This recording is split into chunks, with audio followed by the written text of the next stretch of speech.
Ladies and gentlemen, first let me thank God for bringing us together in this sacred space. I believe with all my heart that what you're about to hear is not just a message, but a divine alert, a prophetic word, a spiritual wake-up call. God is about to shift everything, and you need to get ready to move. Let that sink in. Some of you have been in a season of waiting. You've prayed. You've fasted. You've cried in silence when no one was watching. You've stayed faithful even when it felt like your faith wasn't producing fruit. When God begins to move, He doesn't always announce it with thunder, lightning, or dramatic signs. Often His shifts begin in silence, a quiet stirring in the spirit, a gentle nudge that only the sensitive will notice. It's not always visible to the eye, but it's undeniable to the spirit. This is why spiritual sensitivity is absolutely vital in seasons of transition. You cannot afford to be spiritually asleep when God is preparing to move everything around you. Throughout Scripture, we see a pattern. God never acts without giving His people a sense that something is coming, whether through the voice of prophets, divine dreams, or a still, small whisper. He communicates, but only those who are spiritually awake can truly perceive it. This is why Jesus often said, "He who has ears to hear, let him hear." It wasn't about physical ears, it was about spiritual awareness. When Elijah was hiding in the cave, running from Jezebel and overwhelmed by fear, God told him to stand on the mountain. A mighty wind came, then an earthquake, and then a fire. But God was not in any of those. Instead, He came in a still, small voice. Elijah had to be spiritually sensitive enough to hear that whisper in the quiet.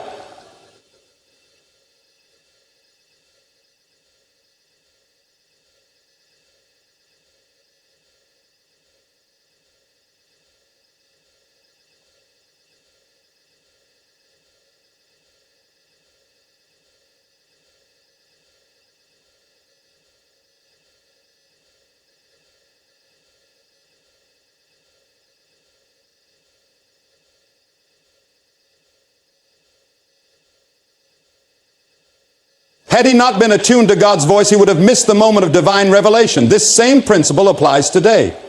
We often expect God's shifts to be loud and dramatic. A job promotion, a healed relationship, a supernatural financial breakthrough. And while God can certainly work through those means, more often the shift begins internally. A change of heart, a sense of holy restlessness, a stirring that you can't quite explain. It's the Spirit of God aligning your heart with what He's about to do, preparing you before the evidence shows up.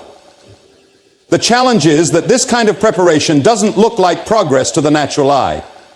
In fact, it often feels like nothing is happening at all. But that's where discernment comes in.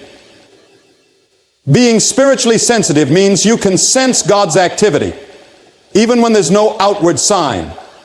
You begin to notice when the atmosphere changes. You start to feel a divine discontent with the old patterns. You become aware that the grace for your current place is lifting, not because you've done something wrong, but because God is calling you higher. There's a subtle moment before a major move of God when everything feels still, like the calm before the storm. This is the window in which preparation happens. In this sacred space, you must listen more, pray deeper, and stay connected to the Spirit. Spiritual sensitivity is not a luxury in this season. It is your lifeline. It is what will prevent you from missing your moment. Think about the parable of the 10 virgins. All 10 were waiting for the bridegroom. They all had lamps, but only 5 were wise enough to keep oil in their lamps, prepared for the moment of His arrival, even though they didn't know the exact time. The others, though sincere, were not spiritually sensitive enough to stay ready. When the bridegroom came, they were caught off guard. The door was shut, and they missed the shift. This parable is more than just a lesson on readiness. It's a call to maintain spiritual sensitivity in a world full of distraction. The oil represents intimacy with God, a relationship that keeps your spirit awake and your heart aligned. Without that oil, your discernment dulls. You start making decisions based on your emotions instead of the Spirit. You follow trends instead of truth. You begin to question what God said just because you don't see results yet. Let me tell you, spiritual sensitivity is developed in the secret place. It's not gained through busyness or performance. It's cultivated through stillness, through surrender, through consistent time in God's presence. In those quiet moments where God begins to reveal the deeper things, the unseen shifts, the divine instructions, the next step you're supposed to take. When God is about to shift everything, He often begins by shifting you. He will start to rewire your desires, redirect your focus, and realign your priorities. You may lose interest in things that used to excite you. You may feel uncomfortable in places you once felt at home. That's not a sign of instability. That's transformation.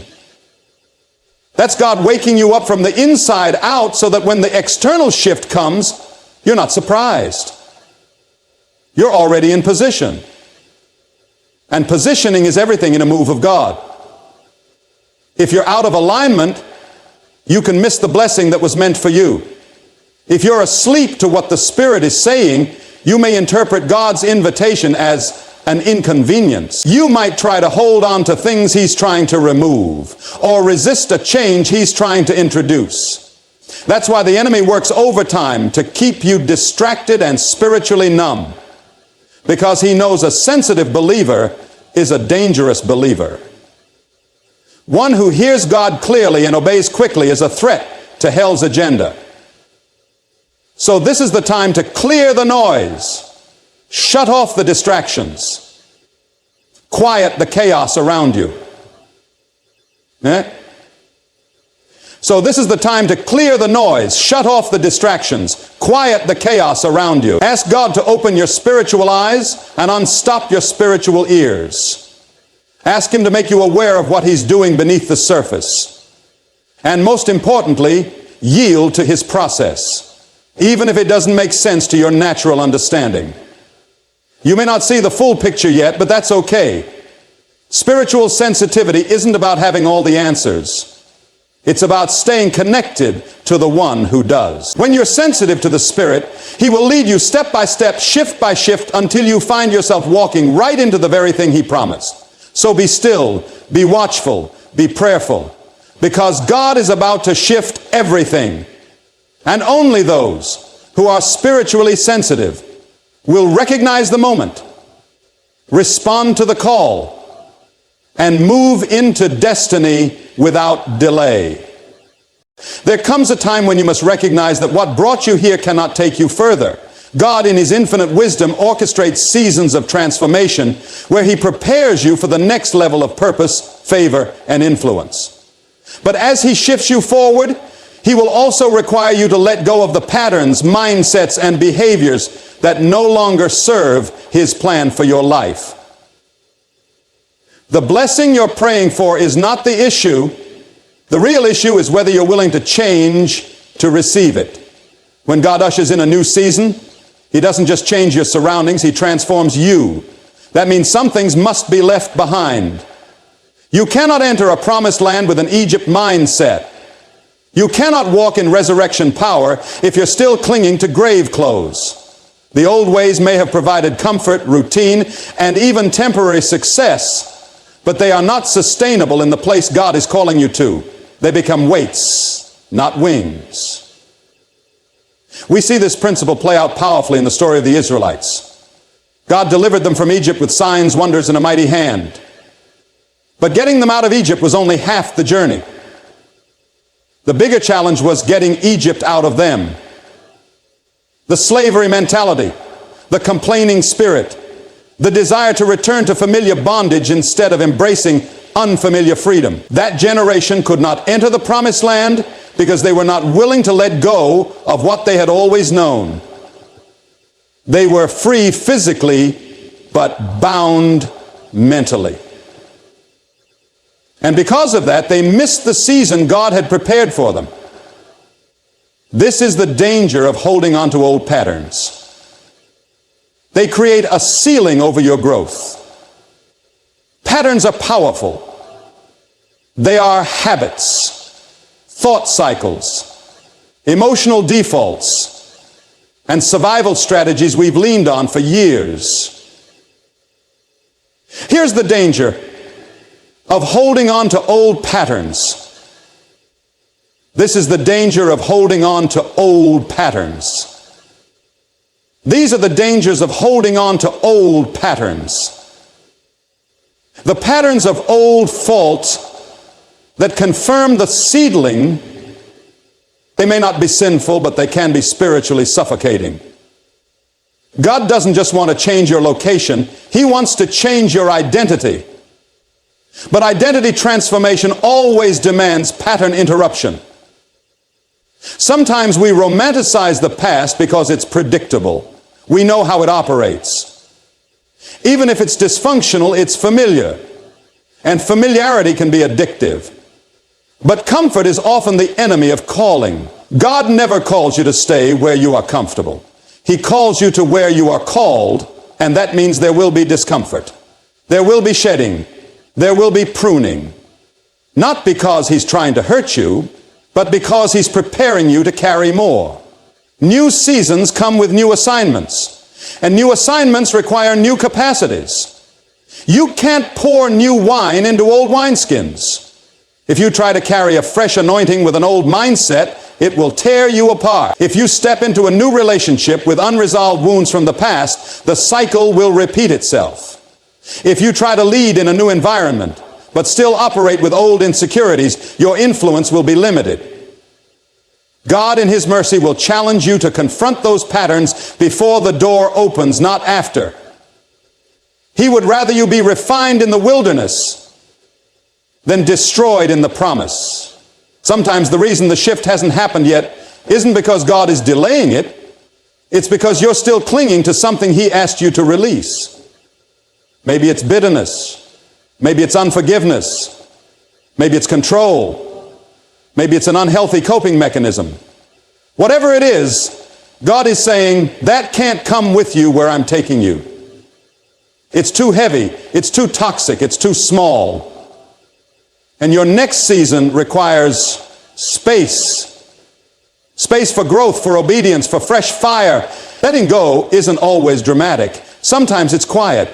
It happens in private moments where you finally admit that you've outgrown certain ways of thinking. It happens when you stop arguing with God and start trusting that His ways are better. It happens when you decide you're done rehearsing old narratives and start declaring new ones. Real change isn't just about action, it's about alignment. It's not just what you do differently, it's who you are becoming. Think about Peter. When Jesus first called him, he was a fisherman, rough around the edges, impulsive, and sometimes afraid. But Jesus saw the apostle in the fisherman. To follow Jesus, Peter had to leave behind more than just nets. He had to leave behind his need for control, his dependence on performance, his fear of failure.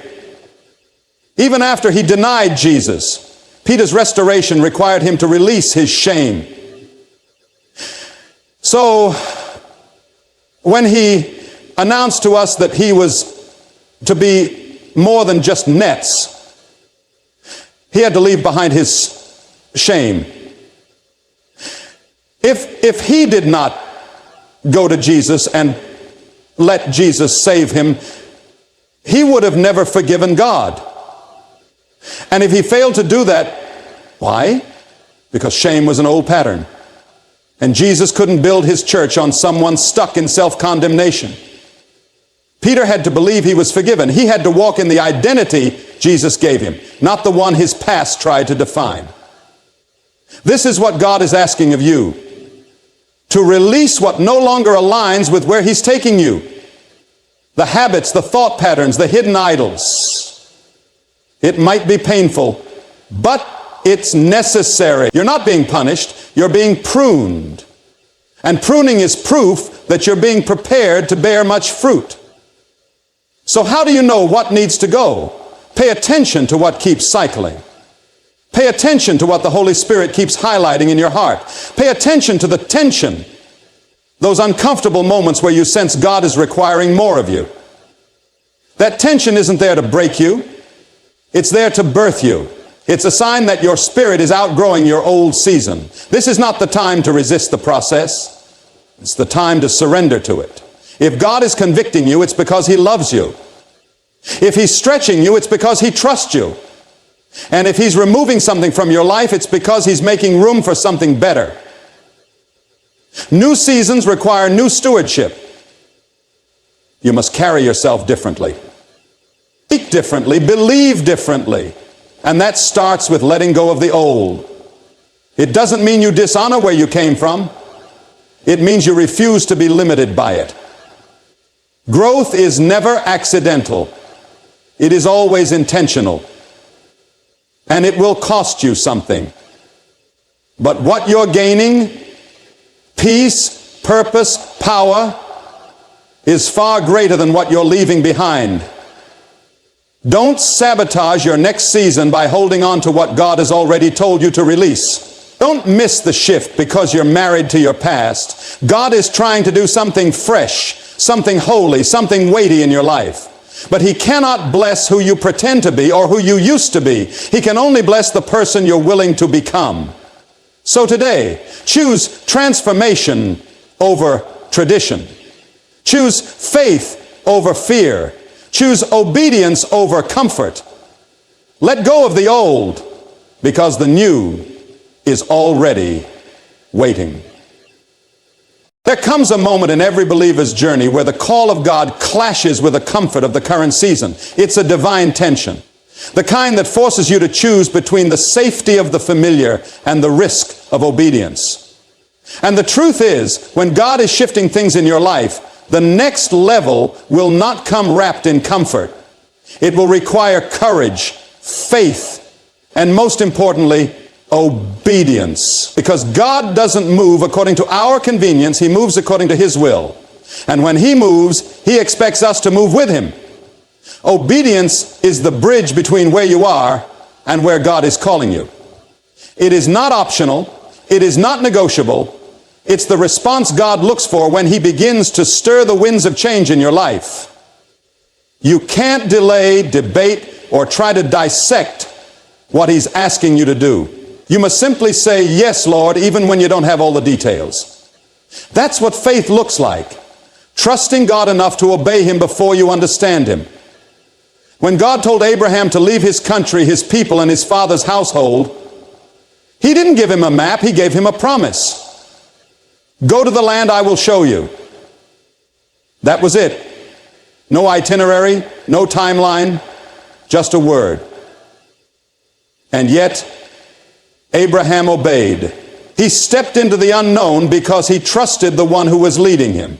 That kind of obedience is rare, but it is exactly what God is requiring in this season of divine shifting. What holds many people back is the desire to understand everything before they act. But obedience doesn't wait for full comprehension. It moves when God speaks.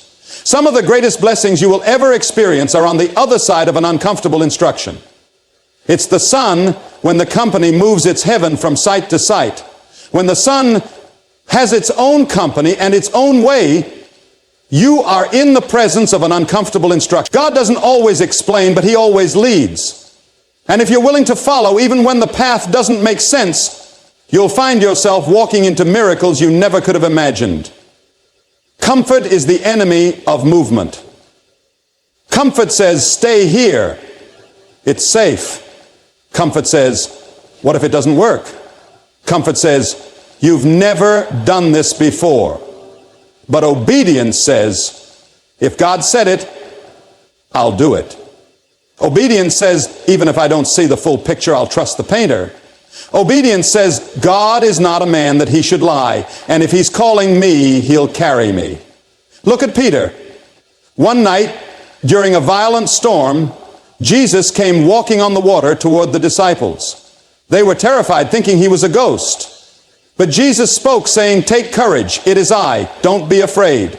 And Peter, always bold, replied, "Lord, if it is You, tell me to come to You on the water." So, we believe that God is a great man, that he should lie, and if it is you, tell me to come to you on the water. Jesus said one word, come. That was all Peter needed. He stepped out of the boat and walked on water, something completely impossible in the natural. But notice something. Peter didn't walk on water because he was brave. He walked on water because he obeyed. His faith was activated by obedience, not comfort. The boat was comfortable, it was familiar, even if the storm was raging around it. But Peter didn't ask for the storm to stop. He didn't ask for a guarantee that he wouldn't sink. He asked for a word. And when the word came, he moved. That's the lesson. Your obedience must be stronger than your desire to stay safe. If you want to see God do supernatural things in your life, you must be willing to step out of the boat, whatever your boat may be. It might be a career you've outgrown, a relationship God told you to release, or a dream that's no longer aligned with your calling. Are you ready to leave your dream for a lie? Then wait for your dream to leave you.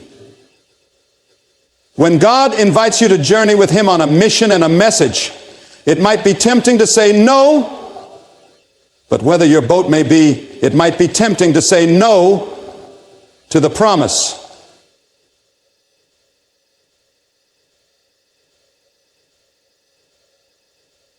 Whatever it is, if God is saying move, your only response should be obedience. But obedience isn't always dramatic. Sometimes it's quiet and inconvenient. It's waking up earlier to pray when you'd rather sleep. It's walking away from a conversation that pulls you out of alignment with God's character. It's forgiving someone who never apologized. It's giving when it hurts. It's showing up when you feel empty. Obedience is the small yeses that build your life around God's will, not your own. There are some doors you're praying for God to open that won't respond to prayer alone. They respond to obedience. There are some shifts you're waiting on that require you to move first. God often waits for your act of faith before he releases the fullness of his promise.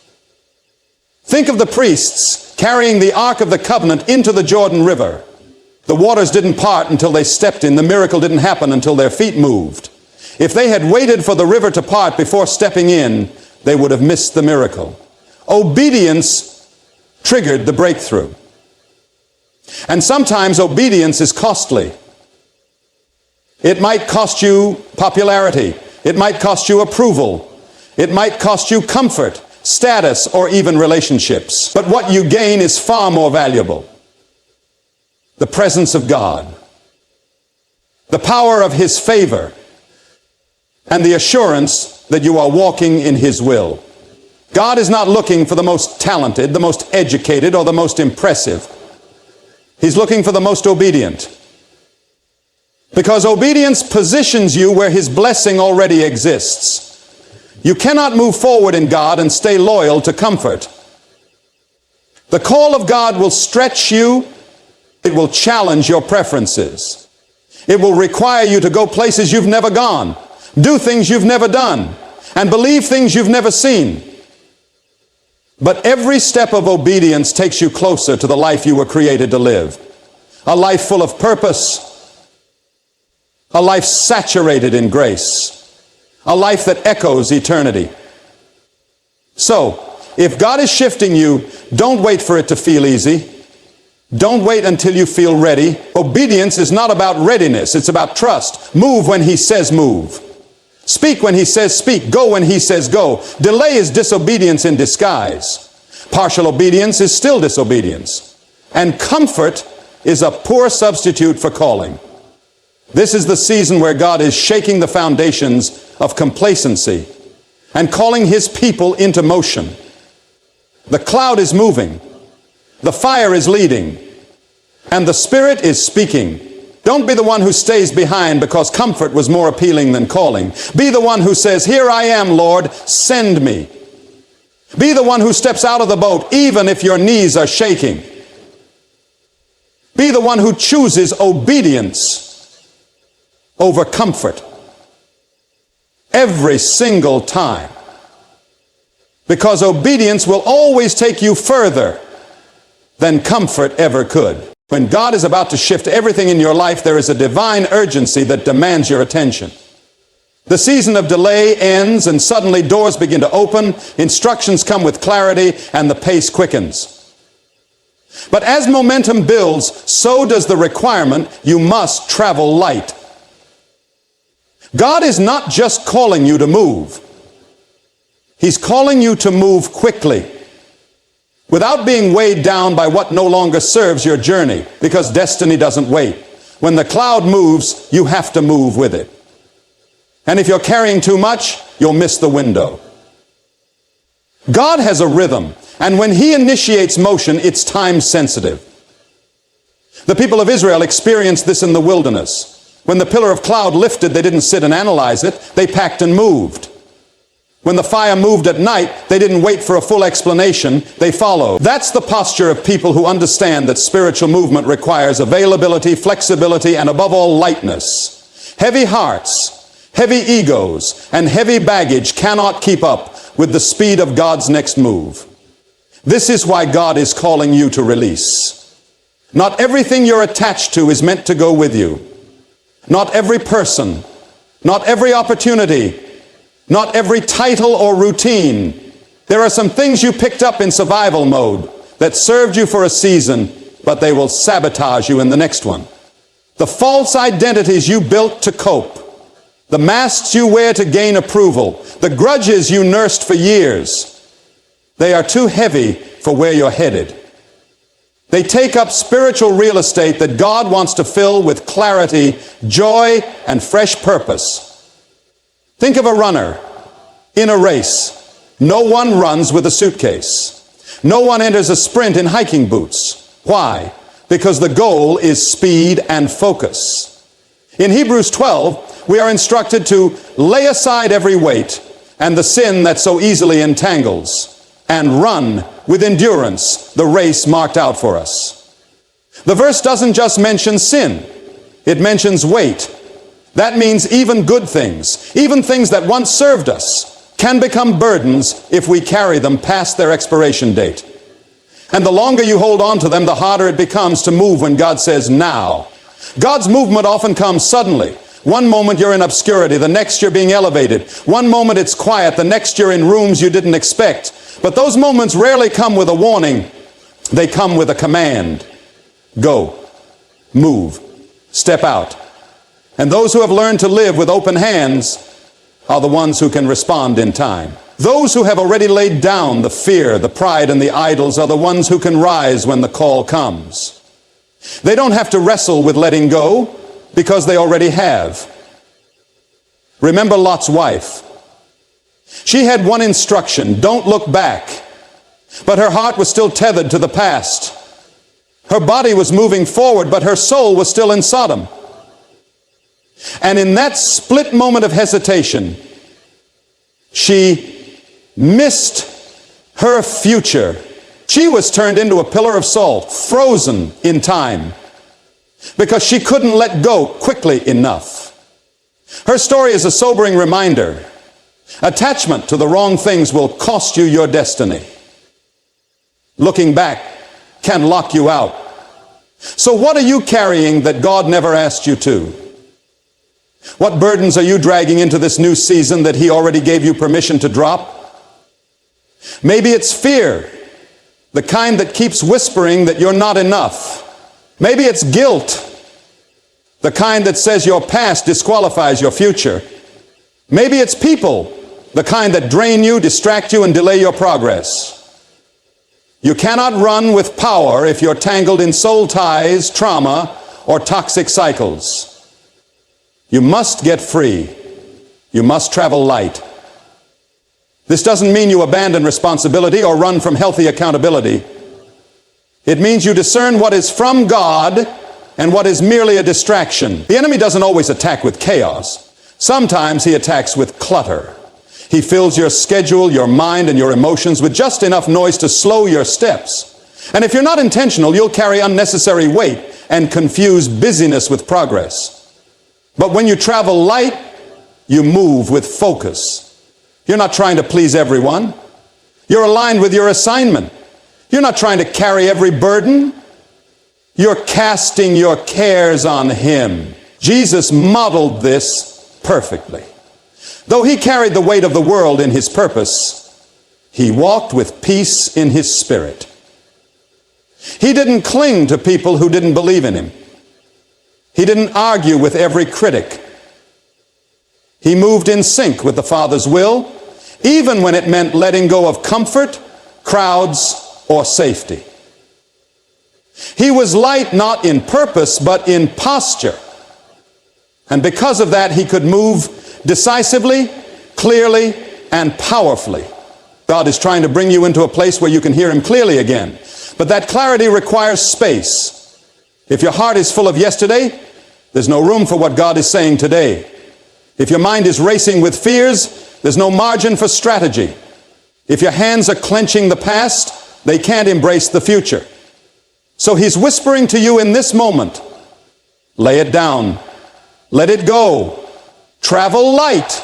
There is something waiting on the other side of your obedience. There is a version of you, lighter, freer, bolder, that is only possible if you're willing to release what's been weighing you down. And when you do, you'll notice something remarkable. Your pace will quicken. Opportunities will align. Relationships will shift. Revelation will come. Because now you're in position. Now you're unburdened. Now you're ready. God is not trying to rush you. He's trying to release you. He's not trying to deprive you. He's trying to deliver you. And if you trust Him, even with the things you thought you needed, you'll discover a deeper level of peace and momentum than you've ever known. His yoke is easy. His burden is light. That's not just a promise, it's an invitation. So check your spiritual luggage. Now, this invitation sounds not so perfect. Now, do an inventory. What are you carrying that you can't afford to carry anymore?